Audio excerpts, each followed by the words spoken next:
थप्पड़ खा रहा ये बुजुर्ग अब इस दुनिया में नहीं है। इस बुजुर्ग को ये शख्स उसकी पहचान जानने के लिए पीट रहा है, उससे आधार कार्ड मांगता है और असहाय बुजुर्ग मार खा रहा है। फिलहाल बुजुर्ग का शव मिला है और इस मामले को लेकर बवाल शुरू हो गया है। बताया जा रहा है कि जिस बुजुर्ग की पिटाई हो रही थी उसका नाम भंवरलाल जैन था और वो मानसिक रूप से बीमार था। बताया तो ये भी जा रहा है कि इस बुजुर्ग को इसलिए पीटा गया क्योंकि आरोपी को लग रहा था कि वो मुसलमान है। मामले पर बवाल तब शुरू हुआ जब पिटाई का वीडियो वायरल हुआ। फिलहाल पुलिस ने शव को पोस्टमार्टम के लिए भेज दिया है और वायरल वीडियो के आधार पर आरोपी की पहचान करते हुए मामला दर्ज कर लिया गया है। दोपहर में मृतक के भाई राकेश जी जैन को उनके मोबाइल पर एक वीडियो प्राप्त हुआ जिसमें उनके भाई भंवरलाल मृतक को एक व्यक्ति मारपीट करते हुए दिखाई दे रहे थे। उस वीडियो की जांच करते हुए मनासा आए और यहाँ पर उनके द्वारा पता किया गया तो उनके भाई को मनासा निवासी दिनेश कुशवाहा द्वारा मारपीट किया जाना ज्ञात हुआ, जिसको लेकर के उनके द्वारा एक आवेदन पत्र दिया गया जिसपे से प्रथम दृष्टया हमारे द्वारा भारतीय दंड विधान की धारा 304 पार्ट 2 और 302 भारतीय दंड विधान के तहत प्रथम दृष्टया मुकदमा दर्ज किया गया है। प्रकरण दर्ज कर मामले में अनुसंधान किया जा रहा है और इस घटना में अनुसंधान के दौरान जो भी तथ्य आएंगे, घटना स्थल के सीसीटीवी फुटेज और भी जो भी टेक्निकली साक्ष्य जो भी प्राप्त होगी, जिस तरह की एविडेंस आएंगे उस तरह के सभी आरोपियों को इसमें सम्मिलित किया जाएगा, उनको आरोपी बनाया जाएगा। आरोपी की गिरफ्तारी के लिए हमारे द्वारा टीमें रवाना की गई हैं और जो वीडियो इस वायरल वीडियो को लेकर भोपाल का सियासी माहौल भी गर्मा गया है।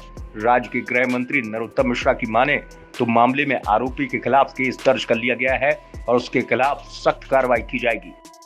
जैन समाज के व्यक्ति थे, वो बुजुर्ग व्यक्ति थे, भटक गए थे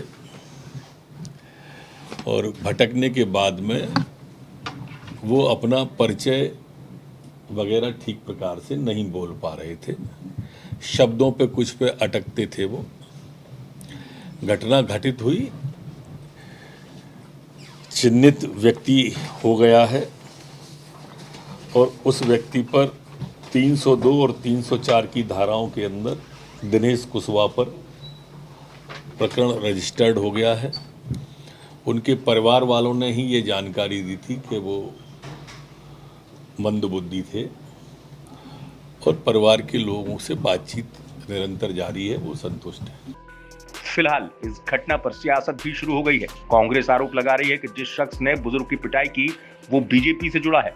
राज्य के पूर्व सीएम कमलनाथ ने इसको लेकर एक ट्वीट भी किया है और बीजेपी सरकार पर गंभीर आरोप लगाए हैं। वहीं पूर्व मंत्री जीतू पटवारी ने भी इस मामले को लेकर बीजेपी सरकार को घेरा है। ऐसा है कि ये जो भारतीय जनता पार्टी ने एक सोच और एक विचार दिया इंसानियत और मानवता के विरोध में, गाय के नाम पर सैकड़ों लोगों की हत्याएं कर दी। भारतीय जनता पार्टी के 100% 100% कार्यकर्ता भी सामने आए पूरे देश में, मध्य प्रदेश में तो अनगिनत। दूसरा, कभी आदिवासियों की हत्याएं करते हैं, सिवनी में 2 आदिवासियों की हत्या की, कभी दलितों की हत्या करते हैं, कभी मुस्लिमों की हत्या करते हैं, अब जैनियों की हत्या करने लगे। और सबके पीछे एक ही विचार, एक ही सोच, एक ही पार्टी के कार्यकर्ता आते हैं, वो भारतीय जनता पार्टी। मैं मानता हूं कि भारतीय जनता पार्टी ने जो एक विचार दिया देश को, जिसमें भगवान राम के विचार के खिलाफ लोगों की हत्या कैसे की जाए, राजनीतिक लाभ के लिए कट्टरता पैदा कैसे की जाए, लोगों की हत्या करके अपने विचार को प्रबल कैसे किया जाए, ये नरेंद्र मोदी और शिवराज सिंह चौहान, भारतीय जनता पार्टी और आरएसएस की सोच है। फिलहाल इस घटना को लेकर राज्य में सियासत जोरों पर है, लेकिन जिस तरह से इस बुजुर्ग की पहचान पूछकर उसकी पिटाई हुई वो काफी शर्मनाक है। ऐसे आरोपियों के खिलाफ सख्त कार्रवाई करने की जरूरत है ताकि दोबारा कोई ऐसा करने की हिमाकत न कर सके। नीमच से आकाश चौहान के साथ रवीश पाल सिंह की रिपोर्ट, एमपी तक।